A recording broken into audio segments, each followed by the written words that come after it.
گردنوں کی چھڑا میں کسی پر تاوان آ گیا ہے، کوئی شخص جو ہے وہ مقروض اتنا ہو گیا ہے کہ اس سے نہیں نکل پا رہا ہے، لہذا ایک یہ کہ لم سم مدد کر کے اسے گویا کہ اس کی گردن چھڑا دی جائے۔ والغارمین، جن پر تاوان بھرنا پڑے، وفی سبیل اللہ، اور ایک بات جو ہے فی سبیل اللہ بھی ہے، مطلب یہ ہے کہ اللہ کی راہ میں جہاد، دعوت اور اقامت دین کی جد و جہد میں بھی یہ رقم خرچ ہو سکتی ہے، لیکن اولین مستحق یہ ہے۔ انفاق فی سبیل اللہ خود اللہ کل کا کل دین کے لیے ہے، اللہ کے دین کے لیے، دعوت، تبلیغ اور جو بھی اقامت دین کی جد و جہد ہے اس کے لیے۔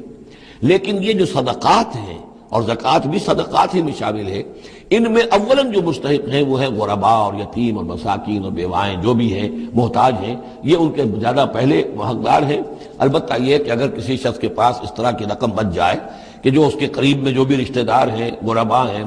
یتامہ ہیں، مساکین ہیں، ان کو دے چکا ہے، اور وہ باقی وہ کسی دین کے کام میں دینا چاہے تو دے سکتا ہے۔